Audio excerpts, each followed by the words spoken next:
매일 우리는 우리 몸에 감사를 표해야 합니다. 아침에 깨어나서 하루를 시작하게 해줍니다. 때가 되면 시장기를 느끼게 하고 음식을 먹으면 맛을 경험하게 됩니다. 하루를 생활하면서 끊임없이 나한테 에너지를 제공해서 아침서부터 저녁까지, 또 그 다음날 아침부터 저녁까지 끊임없이 내가 생활을 할 수 있게 도와줍니다. 우리의 몸 중에서 특히 감사를 표해야 할 기관이 있습니다. 심장입니다. 다른 기관은 잠시 쉴 때도 있습니다. 하지만 심장은 어느 순간에도 멈추지를 않습니다. 오늘 나 피곤하니까 하루만 쉴게. 우리한테 그렇게 말하지 않습니다.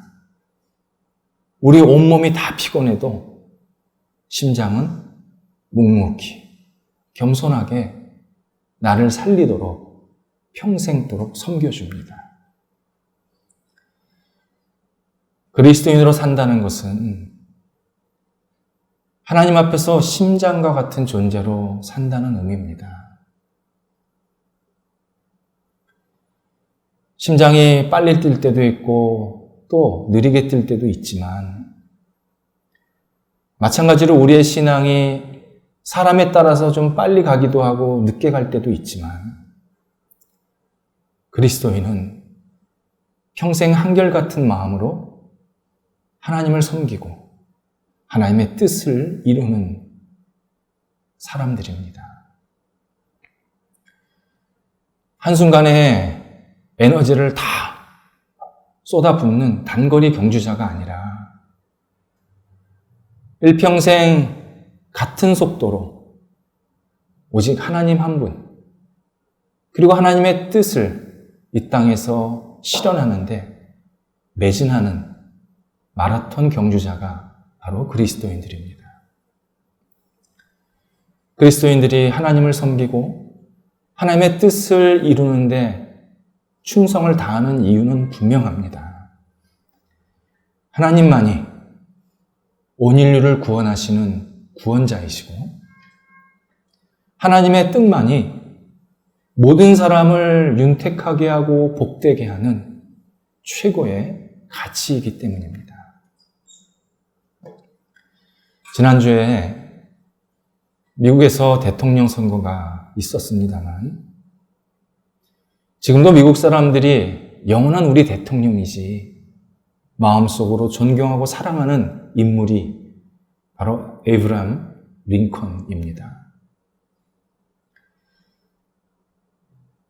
링컨은 미국 사람뿐만이 아니라 온 세계 사람들에게 인정받는 지도자였습니다. 그는 개인적으로 많은 좌절을 경험했지만 하나님의 뜻을 이루는데 자기의 모든 것을 바쳐서 지도자의 꿈을 꾸게 됩니다. 그가 대통령이 됐을 때 사실은 좀 풀어질 수도 있었는데 오히려 더 열정을 지속하게 됩니다. 임기 초반에 남북전쟁이 일어납니다. 남북전쟁은 노예 해방전쟁으로 지금까지 미국 내에서 유일한 내전입니다. 그러다 보니까 많은 사람들이 링컨을 비난했습니다. 도대체 대통령이 돼서 나라를 이렇게 힘들게 만드냐 비난을 했습니다. 옆에서 링컨을 사랑했던 사람들은 남부 사람들과 손을 좀 적당히 잡고 그냥 편하게 통치해라. 왜 이렇게 사서 고생을 하려고 그러느냐 이야기를 해줬습니다. 하지만 링컨은 노예 해방이 하나님의 절대적인 뜻이라고 확신했습니다. 그리고 당당하게 부딪혔습니다. 임기 내내 그가 아주 강조한 말이 있습니다. 우리 백성은 하나님 앞에서 기도하는 백성이 되어야 한다. 얼마나 강조했는지 모릅니다. 그리고 자기가 스스로 먼저 모든 일을 결정하기 전에 기도부터 했고, 본인이 근무하고 있는 백악관을 기도의 집으로 불러달라고 기자들에게 요청하기도 했습니다. 그리스도인이 하나님을 섬기고 하나님의 뜻을 이루려 할 때 할 수 있다면 큰 꿈을 꿔야 합니다. 구약성경 요엘서 2장 28절에서 성령께서 이 땅에서 하나님의 자녀들에게 나이 들었던 젊었던 관계없이 꿈, 이상을 주시겠다고 약속하십니다. 우리가 하나님의 뜻을 이루는데 큰 꿈을 꾸는 것은 나이와 상황과 관계없습니다. 나는 나이가 좀 들었으니까, 나는 상황이 안 좋으니까, 나는 몸이 좀 아프니까, 나는 여러 가지 내 주변 일들이 많으니까, 이러면서 하나님의 뜻을 이루려는 꿈을 포기를 하면 그때부터 그리스도인의 정체성을 잃기 시작합니다. 하나님은 우리 모든 그리스도인들에게 당신의 꿈을 이룰 수 있는 계속 동력과 동기를 부어주십니다. 물론 하나님의 뜻을 이루려 할 때 많은 장애물과 어려움이 있는 것도 사실입니다.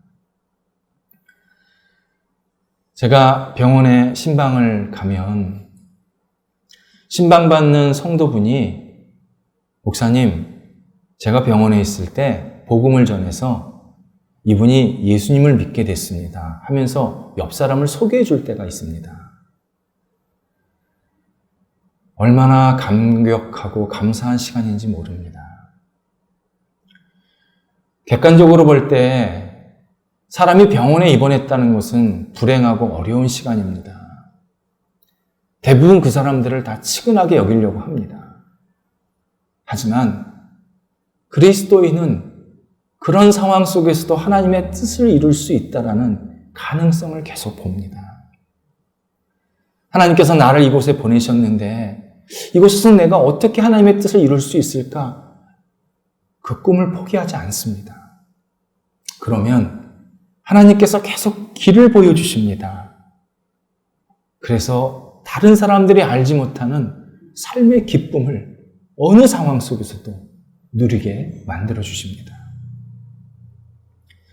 하지만 세상에는 악한 의도와 잘못된 계획을 집착할 정도로 부여잡고 시간을 허비하는 사람들이 적지 않습니다.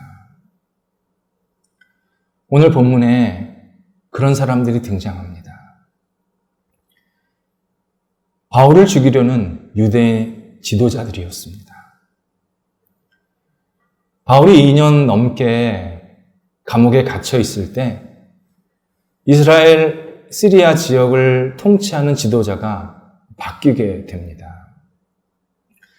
전임자였던 벨릭스는 바울의 재판에서 우리가 계속 확인했듯이 불의하고 탐욕스러웠습니다. 그러다 보니까 지역 주민들에게 지지를 받지 못할 뿐만 아니라 원망을 많이 샀습니다. 결국 지역 주민들이 로마 황제에게 벨릭스는 우리의 지도자가 될 수 없습니다. 자격이 없습니다. 고소를 하게 됩니다. 보통 이런 경우 로마 제국은요, 고소한 사람을 무자비하게 처벌합니다. 감히 로마 권위에 도전했다는 겁니다. 그런데 황제는 소송의 내용을 가만히 보더니 결국 총독을 교체하게 됩니다. 이때 황제가 네로입니다. 네로 별명이 1세기 야수입니다. 아무도 제어할 수 없는 폭군이었습니다. 나중에 기독교 역사상 처음이고 최대로 수많은 기독교인들을 죽이는 핍박자가 됩니다. 그런 네로가 보기에도 벨릭스는 아니라는 겁니다. 그러면서 벨릭스 대신에 베스도라는 인물을 총독에 임명해서 보내게 됩니다. 2절과 3절에 의하면 베스도가 총독으로 부임한 지 3일 만에 예루살렘에 방문을 하게 됩니다. 당시 예루살렘은 자기 통치 지역에서 제일 강력한 영향력을 주었던 유대인들이 밀집해서 살던 지역이었습니다. 베스도는 유대 지도자들 또 유대인들과 관계를 잘 맺어야 자기에게 더 유리할 것이라고 생각을 한 것입니다. 그런데 베스도를 처음 본 유대 지도자들이 갑자기 가이사라에서 있는 바울을 예루살렘 재판장에서 재판받게 해달라고 요청을 합니다. 예루살렘 법원은 바울의 사건을 너무 잘 안다는 겁니다. 지금 바울이 정확한 판결을 받지 못하고 그냥 감옥에 있는데 빨리 판결을 내릴 수 있다는 겁니다. 예루살렘에서는. 그러니까 일로 이송해 달라고 요청을 합니다. 이것은 겉으로의 이야기였지 속은 이송 과정에서 바울을 해치우려는 계획이었습니다. 2년 전 계획과 똑같습니다. 사람은 마음에 미움이 생기면 집요해집니다. 그리고 이 미움은 대부분 폭력성으로 드러납니다. 그러면서 사람이 하는 일이 있습니다. 내가 미워할 수밖에 없는 타당한 이유를 대기 시작합니다. 바로 그때 어두운 세력, 사탄에게 우리가 넘어가는 순간입니다. 사탄은 우리에게 그렇게 얘기합니다. 저 사람이 너한테 이렇게 명백한 잘못을 했어. 너 화내도 돼. 너 미워해도 돼. 괜찮아. 계속 우리를 부추깁니다. 하지만 미움을 시작이 되면 미움 받는 사람이나 미움하는 사람이 모두 불행해지기 시작합니다. 특히 미워하는 사람이 1000배, 10,000배 더 불행합니다. 일례로 미워하는 사람의 얼굴에 바뀌기 시작합니다. 낯빛이 어둡고요. 사나워지고 웃음기가 사라집니다. 미움이 일어날 때 우리가 잘 해결하는 방법이 있습니다. 사무엘하 16장에서 다윗이 아들 압살롬에게 배반을 당해서 왕자에서 쫓겨나게 됩니다. 그리고 몇몇 신하들과 함께 도망을 다니기 시작합니다. 이때 시므이라는 한 사람이 다윗 일행에게 와서는 다윗이 행하지 않은 범죄를 뒤집어 씌우면서 돌을 던집니다. 그리고 가장 모욕적이고 치욕적인 저주를 쏟아붓습니다. 이때 신하 중 하나였던 아비새가 저 인간 같지도 않은 저 사람을 제가 당장 해치울 수 있게 해달라고 다윗에게 허락을 구합니다. 다윗이 10절에서 이렇게 얘기합니다. 놔두어라. 이는 하나님께서 저 사람을 통해서 나한테 하시고자 하는 말씀일 것이다. 12절에서 계속 이렇게 얘기합니다. 만약 하나님 보시기에 내가 억울하다는 것을 인정하시면 하나님은 나에게 선한 것으로 채워주실 것이다. 그리스도인으로 이 땅에 살다 보면 억울한 일도 당할 수 있고 오해에서 생긴 미움, 이유를 알 수 없는 오해, 미움이 계속 맞닥뜨려질 때가 있습니다. 그때 화내거나 미워하지 말아야 합니다. 박수치는 존재는 사탄입니다. 이 모든 상황을 하나님을 통해서 받아들여야 합니다.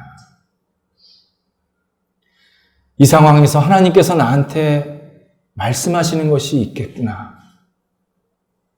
그렇게 받아들여야 합니다. 그리고 만일 내가 정말 억울하다는 것을 하나님이 아신다 그러면 하나님께서 분명히 나에게 선한 것을 채워주실 거야. 더 선한 사람을 만나게 하시고 더 선한 일을 경험하게 하시고 더 선한 결실을 나한테 허락해 주실 거야. 믿어야 합니다. 이것이 하나님을 믿는 믿음의 힘입니다. 수많은 믿음의 선조들이 그렇게 많은 핍박과 어려움을 당했지만 모두 극복해낼 수 있었던 것은 바로 이 믿음의 힘이었습니다. 하나님께서 나한테 선을 베풀어 주실 것이다. 갑작스러운 부탁에 베스도가 당황스러웠습니다. 근데 이때 하나님께서 베스도에게 지혜로운 판단력을 허락해 주십니다. 한마디로 거절을 합니다. 바울은 가이사라에서 잘 지금 갇혀 있고 자기도 예루살렘에 머물 시간이 오래 있지 않는다. 이제 금세 떠날 것이다. 그러니 굳이 바울을 예루살렘으로 이송할 이유가 없다. 혹 바울이 잘못한 것이 있다면 당신네들이 직접 가이사르로 내려와서 나한테 정식으로 다시 고소해라. 이렇게 말합니다. 베스도가 어떻게 할지 모를 때 막 애매하는 그 순간에 원칙을 가지고 지금 얘기를 하고 있는 상황입니다. 우리가 생활 속에서 뭐가 옳지? 뭐가 그르지? 이게 어떻게 해야 되지? 잘 판단하지 못할 때가 생깁니다. 그때 원칙을 생각하는 것이 가장 실수를 줄이는 방법입니다. 물론 모든 일을 다 원칙으로 할 수 없습니다. 그렇게 단순하지 않습니다. 다만 원칙을 생각하면 또 다른 생각도 지혜롭게 일어나기 시작을 합니다. 요즘에 온라인으로 물건을 사시는 분들이 꽤 많습니다. 다 좋은데 온라인으로 물건을 사면 그 물건의 실물을 제대로 못 봅니다. 그냥 사진으로만 본다든지 그냥 광고로만 봅니다. 근데 어떤 판매자는 이렇게 광고를 내시는 분들이 있습니다. 물건은 되게 좋은데 되게 싸게 팝니다. 그럼 거기에 혹해서 그거 샀다가 당하는 사람들이 꽤 많습니다. 뭐가 좋은지 모르면 원칙을 생각하시면 됩니다. 세상에는요, 좋은 물건 싸게 파는 원리는 없습니다. 좋은 물건은 제값 주고 사야 합니다. 나쁜 물건이니까 싸게 파는 겁니다. 요즘에 과일철이지 않습니까? 과일 싸다고, 맛있다고, 이거 싸게 들어가라고 100% 실패하지 않습니까? 맛있는 과일은 제값 줘야 합니다. 내가 어떤 사람에게 일을 맡겨서 좋은 결과를 얻으려면 제값 주고 맡겨야 합니다. 우리가 생활 속에서 원칙을 기억하면 많은 실수와 실패를 줄일 수가 있습니다. 베스도가 이 원칙으로 일을 하나씩 풀어나가고 있습니다. 베스도가 다시 가이사라에 복귀를 했는데 바로 이어서 유대 지도자들이 바울이 중범죄를 지었다고 고소를 합니다. 바울은 이에 나는 황제에게 곧 로마 실정법을 어기는 일이나 또는 유대 율법을 어기는 행동을 하지 않았다고 변론을 합니다. 역시 2년 전 소송이랑 똑같은 과정으로 지금 진행되고 있습니다. 양쪽의 이야기를 들은 베스도가 바울이 중범죄를 지었다라고 이야기를 하는데 증거를 제시하지 못하는 유대인들을 보면서 바울은 무죄구나 직감합니다.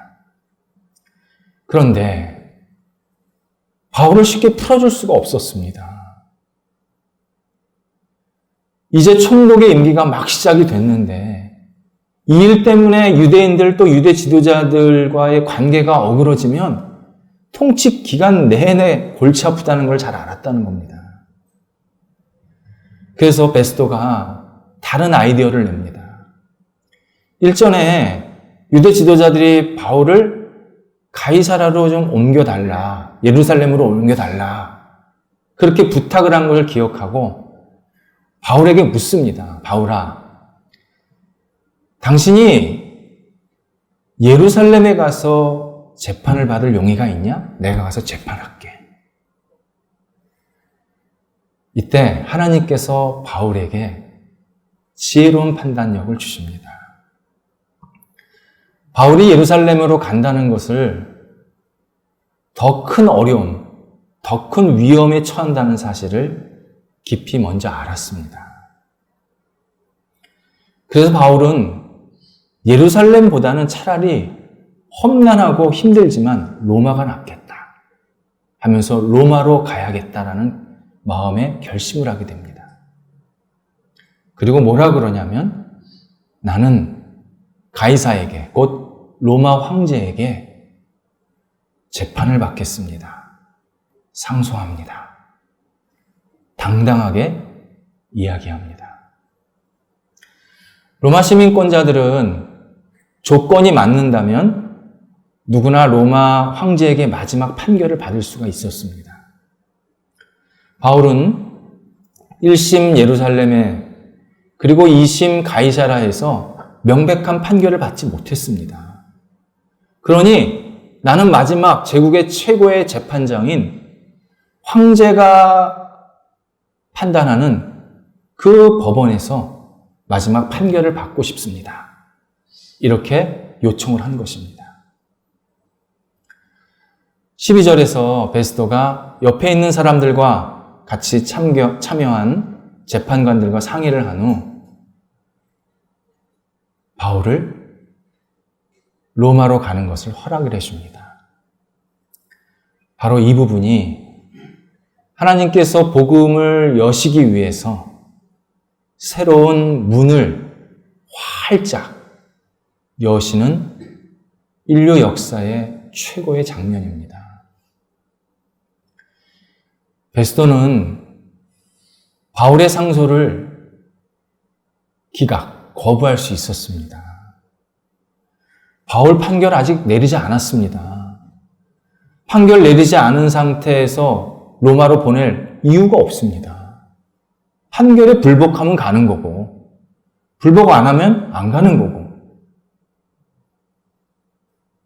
또 하나 중요한 사실은 자기가 판결을 하지 않은 상태에서 바울을 로마로 보내면 자기가 무능한 사람으로 제때 판결도 못하는 우유부단한 사람으로 평가를 나쁘게 받을 수도 있습니다. 그러니까 바울을 로마로 보내는 것은 베스도의 입장에서는 되게 손해입니다. 그런데 하나님께서 그의 마음의 문을 활짝 여셔서 바울을 로마로 보내주십니다. 하나님께서 바울에게 너는 세상의 중심이라고 하는 로마에 반드시 가게 될 것이다. 그리고 내가 너와 계속 함께 할 것이다. 약속해 주셨습니다.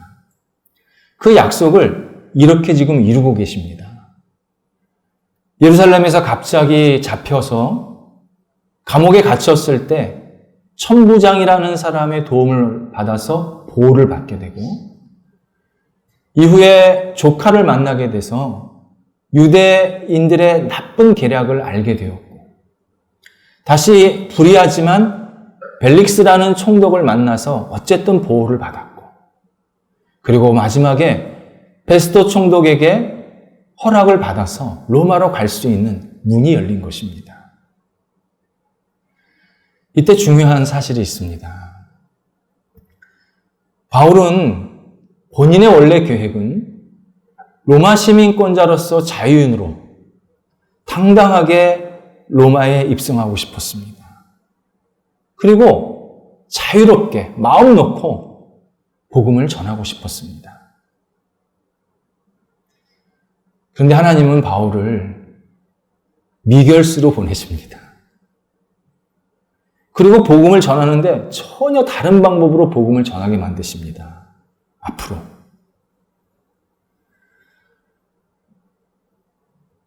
이때 바울은 어느 순간에도 자신의 계획, 자신의 힘을 앞세우지를 않았습니다. 철저히 하나님께서 인도하시는 대로, 하나님께서 상황을 주관하시는 대로 순종하면서 따랐습니다.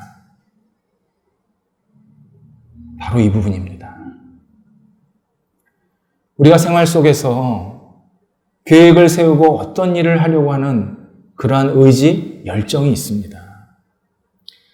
근데 내가 어떤 일을 이루려 할 때 그것이 하나님의 일이든 내 개인적인 일이든 다 관계없습니다. 다 마찬가지입니다. 어떤 일을 이루려 할 때 내 계획과 내 힘만 의지하면 두 가지에 빠지게 됩니다.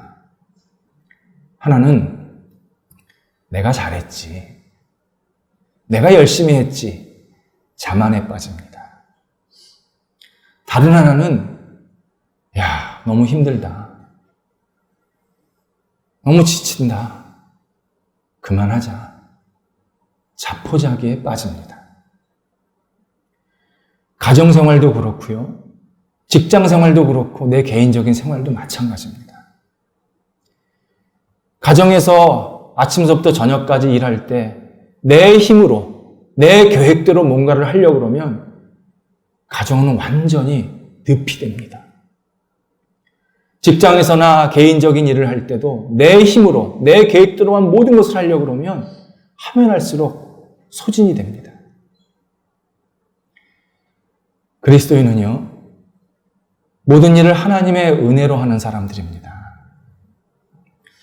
하나님의 은혜를 힘입으면, 그리고 하나님의 은혜를 구하면 어떤 상황 속에서도 무너지지를 않습니다. 하나님이 무너뜨리시지를 않습니다. 앞이 안 보이면 다른 길을 보여주십니다. 다 막힌 것 같은데 막히지 않은 곳을 보여주십니다. 또 내가 하나를 하면, 하나님의 은혜를 힘입으면 또 하나를 할 수 있는 힘과 용기를 주십니다. 그리스도인은 어떤 순간에도 하나님의 은혜 없이는 어느 것도 할 수 없을 뿐만 아니라 추진력이나 지속성을 가질 수가 없습니다. 반대로 하나님의 은혜를 힘입으면 다른 사람들은 저 사람이 어떻게 저렇게 생활할 수 있지? 어떻게 저렇게 열정적으로 열심히 살 수 있지? 궁금해할 수 있지만 우리는 다 압니다. 내 힘이 아니라는 걸. 하나님의 힘이라는 걸 너무나도 잘 압니다. 제가 목회를 처음 시작하려고 하나님 앞에 기도하면서 비전을 받고 할 때 정말 아무것도 안 보였습니다. 정말 하나님 한 분 믿고 시작을 했습니다. 그리고 강남역에 모임 공간 빌려서 시작을 했고, 갑자기 코로나가 터져서 거기서 못하게 됐습니다. 그 중간간의 과정에서 제가 얼마나 많이 고뇌했는지 모릅니다. 사실은 어느 특정한 장소를 가고 싶은 마음도 있어서 계약을 할까? 그런 생각도 있었고. 어떻게 해야 되나 계속 목회자로서 그리고 예배자로서 고뇌를 했습니다. 근데 그때마다 다시 하나님을 붙잡았습니다. 하나님이 인도하옵소서. 하나님이 인도하옵소서. 그리고 이 자리까지 오게 하셨습니다. 다시 어떻게 가게 하실지 모르겠습니다. 다만 한 가지. 하나님 인도하시는 대로 저와 우리의 모든 성도들은 100% 순종해야 합니다. 하나님께서 우리의 생각보다 엄청난 일들을 계속 만들어 가실 겁니다. 이것을 믿고 하나님을 붙잡고 의지하며 하나님의 은혜를 힘입어서 우리가 우리의 삶을 살아갈 때 하나님께서는 놀라운 일들을 지속적으로 베풀어 주십니다. 그리스도인은 하나님의 은혜를 받아서 매일매일 새롭게 새로운 꿈을 갖고 감사를 갖고 시작하게 하는 하나님의 자녀들입니다. 기도하겠습니다. 하나님, 저희들이 날마다 성령께서 인도하시고 붙잡아 주셔서 감사합니다. 주님의 도우심과 함께 하심 속에서 저희들이 매일매일 시작합니다. 그리고 하루를 마무리하고 또 쉼의 자리로 들어갑니다. 하나님, 24시간, 1년 365일, 그리고 내 평생에 하나님의 은혜로 날마다 새롭게 살아가게 하시고 우리 안에 생동감이 넘쳐나는 하나님의 놀라우신 손길이 영혼과 가정과 일터 속에 날마다 임하여 주옵소서. 예수님의 이름으로 기도드립니다. 아멘.